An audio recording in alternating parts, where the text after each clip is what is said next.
Hello everyone. आज हम देखने वाले हैं चैप्टर 6 टिश्यू।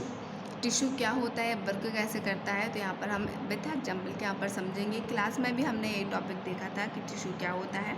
तो चलिए हम देख लेते हैं। यहाँ पर tissue are group of cell that have a similar structure and act together to perform a specific function.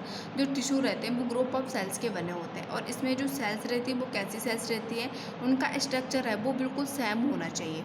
Group of sales एक स्पेसिफिक फंक्शन करते हैं जिसे हम टिश्यू कहते हैं। जैसे कि इसे एग्जांपल से समझते हैं। जैसे एक सिंगल सेल है, ठीक है, देखा आप लोगों ने। सिंगल सेल, जो सिंगल सेल होते हैं, जिन सेल्स का स्ट्रक्चर सेम होता है, वही सेल्स यहाँ पर टिश्यू बनाती हैं, ठीक है। टिश्यू बनने के बाद यहाँ पर ऑर्गन बनता है। ऐसे ही प्लांट सेल में होता है कि सिंगल सेल रहती है, सिंगल सेल से ही टिश्यू बनते हैं। जो भी जिन सेल्स का स्ट्रक्चर सेम होता है, यहाँ पर टिश्यू बनाएंगे। टिश्यू के बाद यहाँ पर ऑर्गन बनता है, ठीक है, प्लांट का ऑर्गन, ठीक है। अब हम यहाँ पर देखेंगे कि प्लांट एंड एनिमल में क्या सेम टिश्यू पाए जाते हैं, तो ऐसा बिल्कुल भी नहीं है, ठीक है। यहाँ पर हम डिफरेंस में देखेंगे कि यहाँ पर कैसे animal tissue and plant tissue है। तो सबसे पहले हम देखेंगे कि प्लांट टिश्यू के बारे में हम लोग जैसे कि पढ़ेंगे कि जो प्लांट होता है वो एक जगह फिक्स रहता है, ठीक है।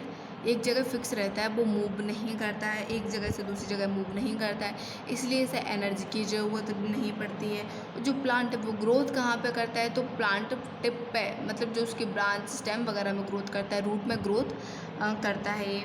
और इसमें जो भी अधिकांश टिश्यू रहते हैं, most of the tissue are dead. जो इसमें टिश्यू रहते हैं वो अधिकांशतः डेड रहते हैं। कैसे रहते हैं? डेड रहते हैं। और यह प्लांट है वो एक जगह से दूसरी जगह मूव नहीं करते हैं, इसलिए इसमें मैस्कुलर जो टिश्यू रहते हैं वो एब्सेंट रहते हैं। अब हम जैसे कि देखेंगे एनिमल टिश्यू के बारे में, तो एनिमल टिश्यू में ह्यूमन भी आते हैं। ह्यूमन है, एनिमल है, एक जगह से दूसरी जगह मूव कर सकते हैं, इसलिए इनमें एनर्जी की आवश्यकता होती है। इसमें नीड होती है एनर्जी की, सर्वाइव करने के लिए इसमें एनर्जी की नीड होगी। और इसके एवरी पार्ट में ग्रोथ होती है, ठीक है। Most of the tissue are alive. इसमें जो अधिकांश टिश्यू रहते हैं वो कैसे रहते हैं? अलाइव रहते हैं, जिंदा रहते हैं। और जो एनिमल्स रहते हैं, ह्यूमन रहते हैं, एक जगह से दूसरी जगह मूव करते हैं, इसलिए इसमें जो मैस्कुलर टिश्यू है वो प्रेजेंट होते हैं, ठीक है। अब हम यहाँ पर देखेंगे कि जो टिश्यू होते हैं वो कितने टाइप से होते हैं। वो 2 टाइप से होते हैं। देखेंगे आप यहाँ पर कि जो प्लांट टिश्यू होते हैं और एनिमल टिश्यू होते हैं, तो यह 2 टाइप से होते हैं, ठीक है। अब इसके बाद हम यहाँ पर पढ़ेंगे सबसे पहले प्लांट टिश्यू के बारे में कि प्लांट टिश्यू क्या होते हैं और यह कितने टाइप से होते हैं। तो यहाँ पर हम चलिए देख लेते हैं प्लांट टिश्यू के बारे में कि यह 2 टाइप्स होते हैं। एक तो मेरिस्टेमेटिक टिश्यू होता है, दूसरा परमानेंट टिश्यू होता है। तो जो मेरिस्टेमेटिक टिश्यू होते हैं वो क्या होते हैं?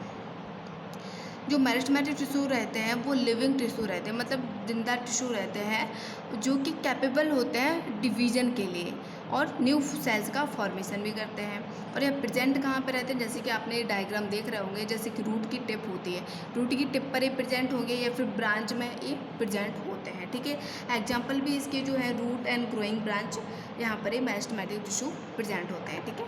अब जो मेरिस्टेमेटिक टिश्यू है वो कितने टाइप से होते हैं? वो 3 टाइप से होते हैं। एक तो एपिकल मेरिस्टेम होता है, एक इंटरकैलरी मेरिस्टेम होता है और एक लैटरल मेरिस्टेम होता है, ठीक है।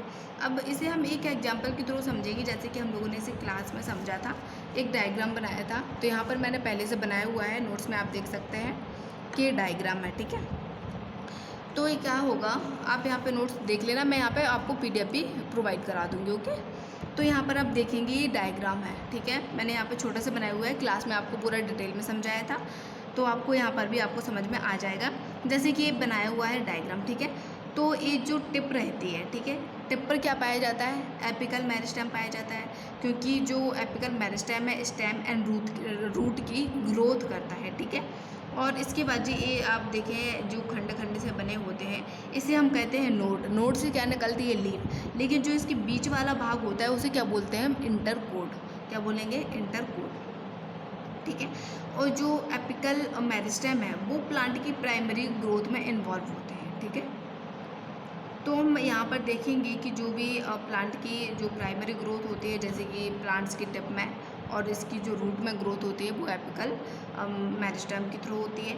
अब जैसे कि हम इंटरकैलरी मेरिस्टेम देखेंगे, तो इस प्लांट के इसके थ्रू ही हम समझ पाएंगे कि जैसे कि जो हमने यहाँ पे देखी कि नोड बने हुए हैं, ठीक है, यहाँ पर जहाँ से ये लीफ निकलेगी, लेकिन जो बीच वाला भाग होता है वो होता है इंटरनोड। इंटरनोड में ही प्रेजेंट होता है इंटरकैलरी मेरिस्टेम, ठीक है, ये इसकी ग्रोथ करती है। और इसके बाद ये लॉन्गिट्यूडनल ग्रोथ ऑफ प्लांट, जो प्लांट की ग्रोथ है वो लॉन्गिट्यूडनल ग्रोथ करती है। ठीक है, अब हम इसका जो लास्ट स्टेप है वो थर्ड पॉइंट है वो भी देख लेते हैं इसी प्लांट के थ्रू, इसी एग्जाम्पल के थ्रू हम समझ लेंगे।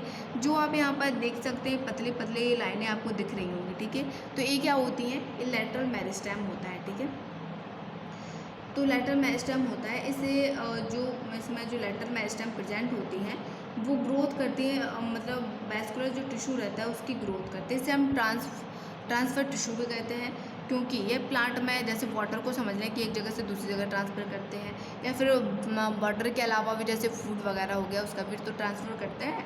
ठीक है, तो हम वैस्कुलर टिश्यू को ट्रांसफ़र टिश्यू भी कहते हैं। और यह जो मतलब जो लेटरल टिश्यू है तो वो क्या करते हैं कि जो प्लांट की ग्रोथ है, मतलब ग्रोथ क्या होती है, ये जो नीचे इसकी जो बढ़ती जाती है ना, ऐसे में बढ़ती है, इसे हम बोलते हैं ग्रोथ। क्या बोलते हैं, ग्रोथ। तो ये इसकी मोटाई में वृद्धि करती जाती है। ठीक है, और ये सेकेंडरी ग्रोथ के लिए रिस्पॉन्सिबल होता है। प्राइमरी ग्रोथ हो गया, प्लांट की जो ग्रोथ होती है वो एपिकल मेरिस्टेम इसके लिए रिस्पॉन्सिबल होता है। लेकिन जो सेकेंडरी ग्रोथ होती है, जैसे कि इसके देखिए ग्रोथ हो गई, ठीक है, इसकी लिए रिस्पॉन्सिबल होता है लेटरल मेरिस्टेम। ठीक है, तो इसके भी मैं नोट्स हैं, देखिए आप यहाँ पे देख सकते हैं, मैंने यहाँ पे पूरा बनाया हुआ है, तो आप यहाँ पे इससे लिख सकते हैं। और इसके अलावा वो नीचे मैंने आपके लिए 3 क्वेश्चन हैं वो यहाँ पे देख सकते हैं, आपके लिए मैंने आज क्लास में दिए थे, तो आप लोग यहाँ से भी कर सकते हैं। व्हाट इज़ द टिश्यू, इसी टॉपिक जो मैंने टॉपिक पढ़ाया है आप लोगों के लिए, तो इसी में से क्वेश्चन है वो आप लोगों को करने हैं कि what is the tissue, tissue क्या है, where is a apical meristem found. ठीक है, और name of the tissue of responsible for movement in our body. तो आप लोगों को ये 3 क्वेश्चन कंप्लीट करने हैं, आप लोगों को मैंने यहाँ पे प्रोवाइड करा दिया है, और इसके अलावा भी मैं PDF भी आप लोगों को प्रोवाइड कराऊंगी। ओके, तो चलिए अब देख लेते हैं, आप लोग देख लेना इसको और समझ लेना। इसके अलावा भी कोई भी आपको प्रॉब्लम हो तो आप मुझसे बता सकते हैं क्लास में, मैं आप लोगों की प्रॉब्लम वहाँ पे सॉल्व कर दूँ। Okay, thank you.